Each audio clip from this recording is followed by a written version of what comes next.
Hello friends, अनूठी में आपका स्वागत है।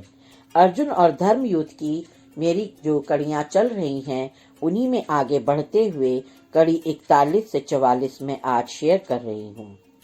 श्री भगवान अर्जुन को समझाते हैं कि जो ज्ञान अर्जुन को श्री भगवान दे रहे हैं वो स्वयं पूर्ण ब्रह्म रूप श्री भगवान ने सूरज को दिया और सूरज ने वही ज्ञान अपने पुत्र मनु को दिया और मनु कल्पांत में सृष्टि के समाप्त होने के बाद सृष्टि में मानव का पुनर्जन्म चलाते हैं और ज्ञान भी वही देते हैं। तो मनु ने वही ज्ञान अष्टवक्र को दिया और इस ज्ञान को राजा जनक ने ग्रहण किया और आत्मसात किया और अष्टवक्र जैसे महान कालजय बाल विद्वान महर्षि को सम्मान दिया और उस ब्रह्म ज्ञान के साथ राज्य किया और देह के साथ विधेय होकर इंद्रियों को वश में करके परम पद को प्राप्त भी किया और राजऋषि हुए।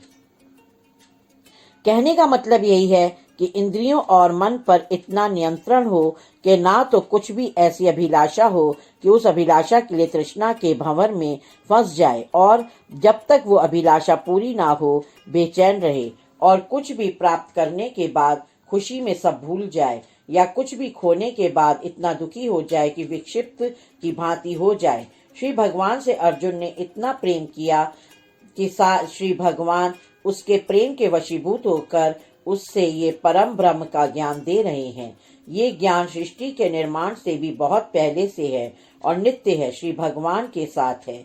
श्री भगवान कहते हैं कि वो नित्य हैं, पर अर्जुन के साथ अनेकों बार शरीर धारण कर चुके हैं और यह भी सही है कि श्री भगवान देह के धर्म से अलग हैं और पूर्ण ब्रह्म होने के कारण त्रिकालदर्शी हैं और अनेकों बार सृष्टि का सृजन कर चुके हैं और उसके साथ ही धर्म की स्थापना के लिए शरीर भी धारण करते रहते हैं, पर देह के नियमों में नहीं बंधते और नहीं बंधे होने के बावजूद भी प्रभु देह के धर्म का पालन भी करते हैं और सबसे मुक्त होते हुए भी प्रेम के माध्यम से हर जीव से बंधे भी रहते हैं।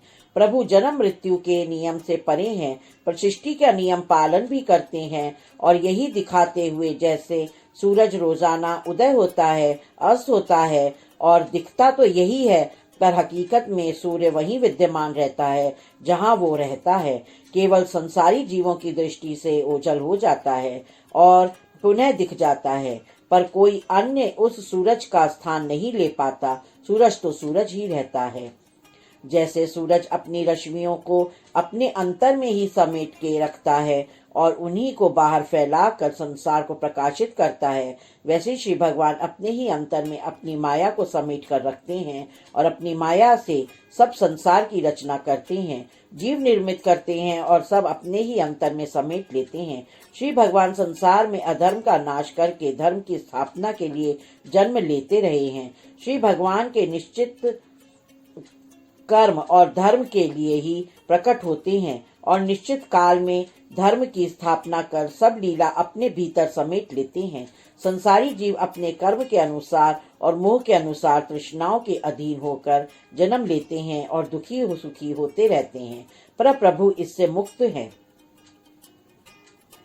श्री प्रभु स्वयं अनंत असीमित है और ज्योति स्वरूप है, जो जिस प्रकार हर लोक का अपना सूरज है, जो वहाँ जीवन का परिचायक है, उसी प्रकार सभी लोकों के अनंत सूरज मिलाकर सहस्त्र सूरज के समान एक अनंत अलौकिक प्रकाश और ऊर्जा के दीप्यमान मंडल श्री प्रभु हैं, जो असंख्य लोकों और सृष्टियों के सृष्टिकर्ता और पालन करता और संहार करता है और अपने ही प्रकाश पुंज से इन्हीं अनेकों लोगों को प्रकट भी करते हैं और अपने अंतर में ही विलीन कर लेते हैं। अनेकों काल में अनेकों रूप में प्रकट होकर श्री भगवान ने राक्षसों का वध किया और अपने भक्तों की रक्षा करके धर्म की स्थापना की। कभी मत्स्य अवतार लेकर संसार की पुनर्रचना में सप्त ऋषियों की सहायता की, कूर्म अवतार लेकर सागर मंथन करवाया, वराह अवतार लेकर हिरण्याक्ष से धरती को छुड़ाया और धरती के मान की रक्षा की, नरसिंह अवतार लेकर हिरण्याकश्यप का वध कर प्रहलाद की रक्षा की, ध्रुव को अलग लोक प्रदान किया और हर अवतार में संसार में धर्म की स्थापना की, असंभव को संभव किया। श्री प्रभु के प्रति पूर्ण श्रद्धा और विश्वास रखकर जो धर्म के मार्ग पर चलता है और सच, दुख, तृष्णा और लोभ, लालच, अहंकार के भाव से दूर रहता है, वो श्री भगवान का भक्त और अविनाशी पद को प्राप्त होता है। राधा स्वामी। जय Shri Krishna. Thank you so much friends, अनूठी में विजिट करने के लिए। मैं आशा करती हूँ आप ये मेरे अंश सुन रहे होंगे और इससे लाभान्वित हो रहे होंगे। आपको आनंद आ रहा होगा। आनंद उठाते रहिए, विजिट करते रहिए, सुनते रहिए, कमेंट करिए और आनंद उठाइए। राधा स्वामी। जय श्री कृष्णा।